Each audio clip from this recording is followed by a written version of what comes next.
Jerusalén. Para los cristianos, los hechos más importantes de la historia ocurrieron aquí.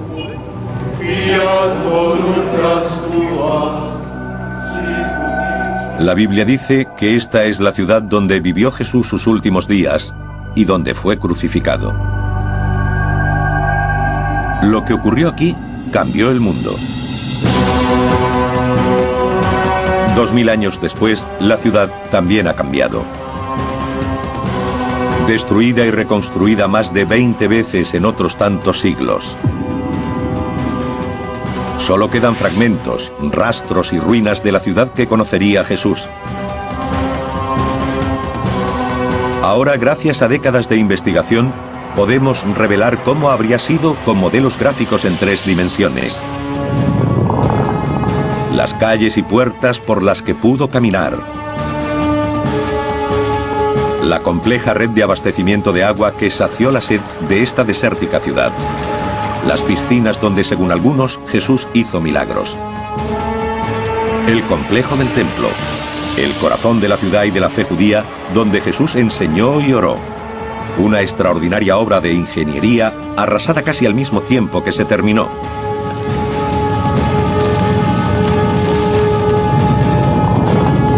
Revelaremos el mundo perdido de los evangelios, el Jerusalén de Jesús.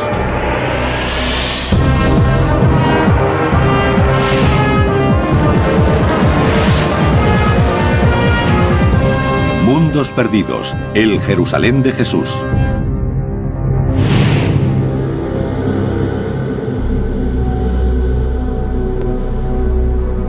En tiempos de Jesús, Jerusalén era el corazón de Judea, el reino de los judíos, un pueblo definido por su religión.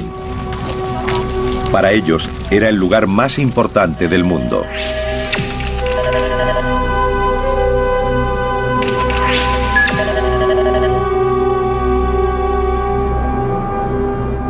Los evangelios describen 3 ocasiones diferentes en las que Jesús vino a esta ciudad. 40 días después de su nacimiento, cuando sus padres lo llevaron para presentarlo en el templo. A los 12 años, cuando departió con los doctores, y la última semana de su vida. Entró triunfante en la ciudad y salió para morir en la cruz. En el siglo I, Jerusalén era el centro del mundo judaico. Había un fuerte contraste entre el lugar de donde provenía y el Jerusalén al que llega. Su hogar era Nazaret, un pequeño pueblo a 120 kilómetros al norte. Nazaret tenía fama de rudo y primitivo. Todo lo contrario a Jerusalén. Llegaba del campo a la ciudad. Cuando Jesús entró por primera vez en Jerusalén, debió quedarse sobrecogido por esa construcción enorme, en comparación con lo que había alrededor. Esta edificación es el monte del templo.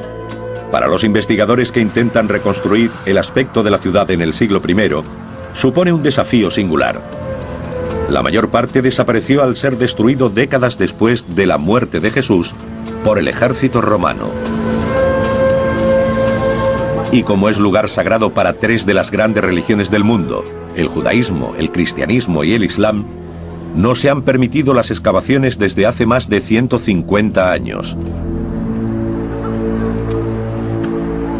Sin embargo, a través de un trabajo detectivesco y el estudio de documentos antiguos, ahora es posible reconstruir el monte del templo como Jesús lo conoció y descubrir los secretos de su construcción. Fue idea de Herodes el Grande, rey de Judea en la época del nacimiento de Jesús. Los logros de Herodes siempre se verán ensombrecidos por lo que de él se escribe en la Biblia. Ordenó la matanza de los recién nacidos, intentando acabar con Jesús. Herodes tiene muy mala fama en la historia, pero fue un hábil administrador y un constructor visionario. No solo por lo que hizo por agrandar el templo y el monte del templo. También construyó la extraordinaria fortaleza de Masada y el palacio de Herodes. Quería ser recordado. Quería ser Herodes el Grande. El mundo en el que vivió Jesús fue organizado por el que quiso matarlo. Hacia el año 15 a.C., Herodes había decidido construir un nuevo templo, mucho más grande que el que había. Triplicaría el tamaño del existente para cubrir una extensión equivalente a 25 campos de fútbol. Y lo rodearía de enormes murallas. Pero se enfrentó a dos grandes problemas. Primeramente, para el pensamiento judío solo había una localización posible para el templo. Habría que demoler la construcción existente y los sacerdotes no confiaban en él, no creían que pudiera terminar su obra. Para demostrar sus buenas intenciones, mandó extraer toda la piedra necesaria para el nuevo edificio antes de comenzar las obras. 1 millón de toneladas. De todos los rincones de la ciudad. Tardaron 8 años. El mayor desafío era que la cima del monte del templo terminaba en pico, no en meseta. Y era demasiado pequeña para los planes de Herodes. Pero dio con una solución sencilla, aunque ambiciosa. Agrandó la montaña. El monte del templo que Jesús conoció fue la mayor estructura hecha por el hombre sobre la tierra. El suelo de la plaza, que podría acoger a 250.000 personas, era un techo que cubría una red de cámaras.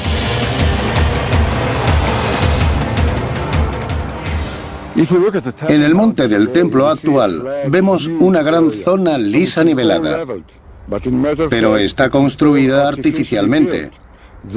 Hay una montaña oculta en el centro. La montaña sería así, y lo que se añadió es suelo suspendido hasta aquí, sostenido por murallas en los extremos. ¿Cómo se suspende un suelo así? Con multitud de arcos y cámaras debajo. En el extremo suroeste del monte del templo hay 4 niveles de arcos que forman salas abovedadas. Cada arco mide 6 metros de ancho por 6 de alto. Esta técnica arquitectónica era bien conocida en la época de Herodes. Los romanos la usaron profusamente. La diferencia es que los hombres de Herodes no emplearon hormigón, sino piedra caliza local. El resultado fue una obra de ingeniería perfectamente ejecutada con 3 grandes ventajas. Era resistente, como para aguantar el peso de decenas de miles de peregrinos. Era duradera. Debía durar eternamente. 2000 años después, el mismo edificio sigue ahí, resistente e impresionante. Y era ligera. Si Herodes hubiera probado la otra alternativa, que consistía en colmatar este espacio, la carga sobre los muros habría resultado excesiva. Tendrían que haberlos hecho más gruesos o se habrían derrumbado. De todos modos, los muros que rodeaban el monte del templo eran enormes. Tenían 4,5 metros de grosor y 36 de altura. Estaban hechos de bloques de piedra labrados a mano.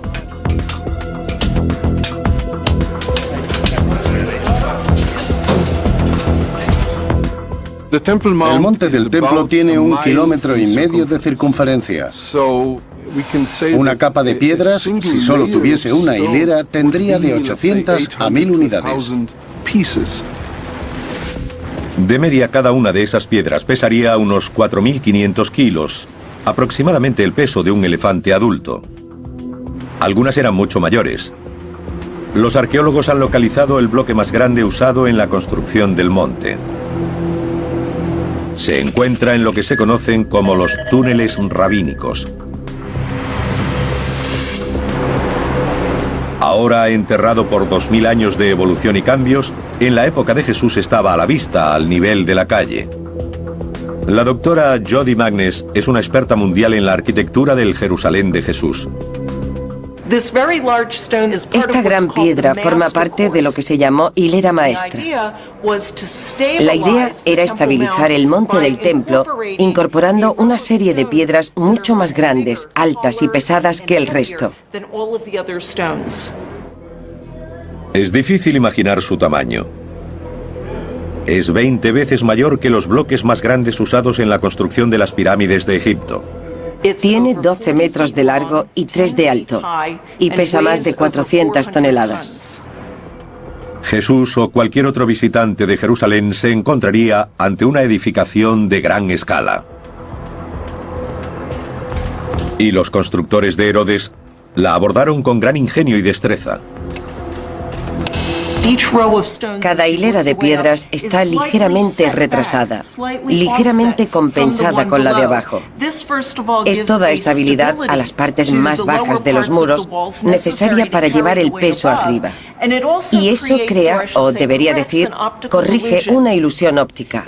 Si las piedras se hubieran dispuesto exactamente unas encima de otras, la construcción es tan monumental que habría parecido inclinarse hacia el exterior. Esto hace que parezca que el muro es recto.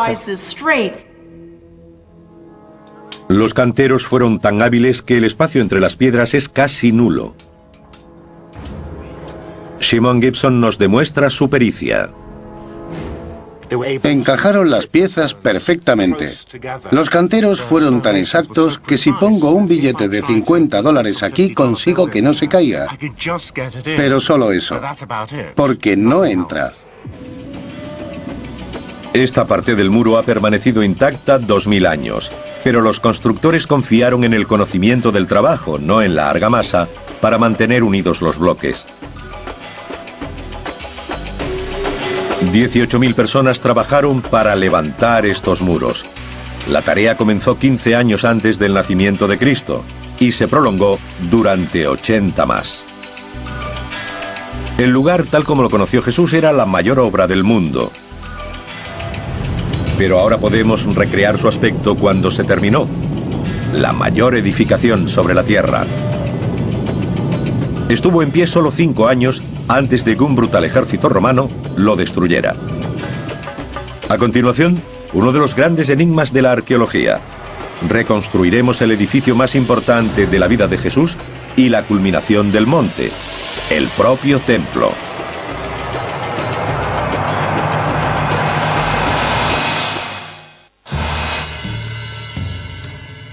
Según el Evangelio de San Marcos, Jesús señaló hacia el monte del templo de Jerusalén y dijo: ¿Veis estos grandes edificios? No quedará piedra sobre piedra que no sea derribada. 40 años después, estas palabras demostraron ser proféticas. El ejército romano, aplastando una revuelta judía, destruyó el templo. Para los investigadores actuales, el resultado es uno de los retos más seductores de la arqueología bíblica. Recrear el templo como se alzaba en medio del monte.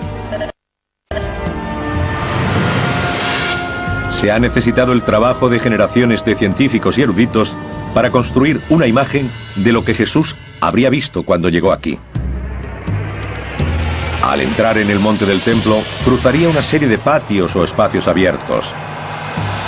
Pasaría ante una señal escrita en griego, advirtiendo a todos los extranjeros, o no judíos, de una muerte segura si traspasaban cierto punto. Después llegaría al patio de las mujeres, el último lugar donde estaba permitida la presencia femenina. Era el patio exterior del propio templo o santuario. Al subir 15 peldaños semicirculares, llegaría a la puerta bella que llevaba al patio de Israel, abierto solo para judíos varones purificados según el ritual. Jesús no podía haber pasado de ese punto porque solo los sacerdotes podían entrar en el templo. Al Sancta Sanctorum, en la parte trasera del templo, solo podía entrar el sumo sacerdote una vez al año, el día de la expiación. Reuniendo las pruebas de las fuentes escritas, es posible establecer el aspecto exterior de este santuario tan celosamente guardado. Los arqueólogos han calculado su altura comparándolo con la edificación existente en la actualidad, la cúpula de la roca musulmana. El edificio musulmán tiene exactamente la mitad de la altura del templo en tiempos de Herodes y Jesús. Esta estructura cavernosa tenía la altura de un edificio de 15 pisos. Nuestros investigadores quieren saber cómo se las arreglaron los constructores del templo para erigir tal edificio con las herramientas y grúas tan primitivas de la época. Es evidente que se habría requerido gran cantidad de mano de obra. Los relatos dicen que debido a la condición sagrada de cada piedra del edificio, 1000 sacerdotes fueron adiestrados como canteros. El Dr. Guy Stabile ha identificado rastros de las canteras. Es increíble que esta curva se haya conservado tan bien. En una gruta a 3 kilómetros de Jerusalén ha encontrado una serie de marcas de cincel. Tienen la misma forma que las piedras usadas para construir el monte del templo de Herodes. Aquí podemos ver una línea horizontal y aquí abajo otra vertical. Se ve el filo de cada una. Usaron picos para ir haciendo las hendiduras y barras para hacer palanca y arrancar la piedra de la cueva, de la pared de la cueva. Algunas de esas herramientas se siguen usando hoy. Pero en la época de Jesús, los trabajadores no disponían de camiones o excavadoras. Aquí se ve que a partir de la marca del cincel hay una línea muy clara. Cuando se sacaba la piedra, se podía dar la forma exacta que querían los arquitectos. Todo eso se hacía aquí, porque después había que arrastrar los bloques hasta el monte del templo o a otra zona de construcción. Si se eliminaban las partes innecesarias, tendrían que arrastrar mucho menos peso. Fueron muy prácticos. El transporte requirió de una combinación de fuerza bruta e innovadora ingeniería. El arqueólogo Ronnie Reich ha recreado una solución que usaron los constructores. Es un sistema sencillo pero efectivo. El bloque de piedra se convierte en eje entre dos ruedas. 10 hombres podrían llevarlo rodando. Cada eje podría mover 450 kilos. Una carga imposible de desplazar por una única persona. Así que fue este ingenio el que movió las piedras. Una vez trasladadas, todavía quedaba colocarlas en el lugar indicado. Cada bloque pesaba aproximadamente 10 toneladas. Se usaron sencillas grúas para elevarlas. Hemos construido un bípode con cuerdas y poleas. Las cuerdas se pueden mover con palancas. 8 personas pueden subir esta piedra a 1, 2 o 3 metros de altura y dejarla en su sitio suavemente. El resultado final sería majestuoso. Pero hay algo de misterio en la construcción del templo. El escritor Josefo dice que el templo estaba cubierto de mármol y oro, y que desde lejos parecía una montaña cubierta de nieve brillando al sol. Algunos investigadores modernos lo encuentran difícil de creer. La razón es que no había mármol en Israel, en la antigua Palestina. No existía. Tendría que haber sido importado de otros lugares como Turquía o Grecia, y hay muy poco mármol importado durante la época de Jesús. Fue mucho después cuando empezó a traerse en cantidades importantes. Hillel Geba puede haber encontrado la respuesta. A cierta profundidad bajo el Jerusalén contemporáneo, ha encontrado las ruinas conservadas de la casa de una persona adinerada.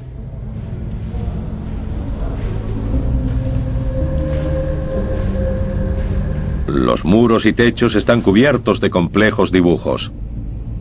Y estos muestran que los constructores de Jerusalén trabajaron el yeso creando la ilusión de que era piedra.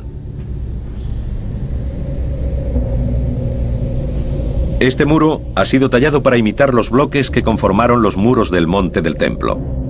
Esta es una imitación en escayola de la construcción de grandes bloques.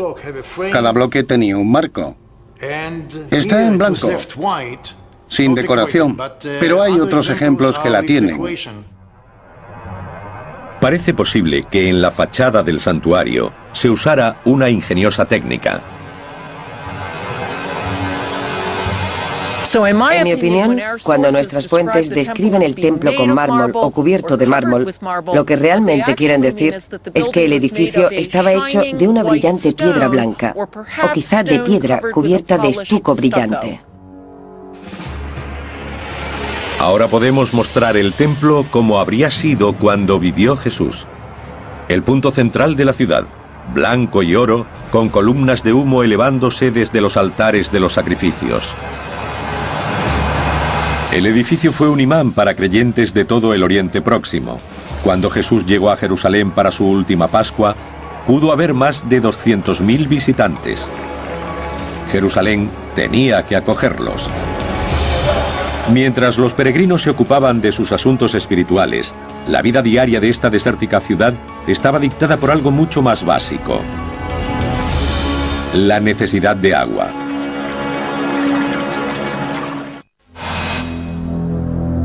La tradición dice que una semana antes de su muerte, Jesús hizo su entrada triunfal en la ciudad de Jerusalén. La multitud se congregó para darle la bienvenida, cantando y agitando palmas. Muchos eran sus seguidores, pero la ciudad ya estaba llena de gente que había llegado para celebrar la fiesta de la Pascua. La población normal de Jerusalén en tiempos de Jesús era de algo menos de 30.000 personas.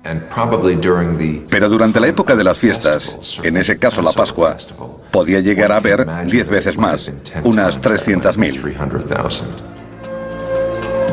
En ese momento Jerusalén era el asentamiento de mayor crecimiento de Oriente Próximo. Recibía más de 1 millón de visitantes al año. Nuestros investigadores han intentado hacerse una idea del probable aspecto de la ciudad y de cómo lograban acoger a aquel enorme flujo de gente. Algunos de los beneficios eran claros y evidentes. Los peregrinos llevaban riqueza. La propia construcción del templo generó mucho dinero. Los peregrinos que llegaban a Jerusalén tenían que gastar dinero en comida, alojamiento, regalos y recuerdos a lo largo de su camino. Y por supuesto, pagar los impuestos del templo y los sacrificios. Décadas de excavaciones en el muro occidental del templo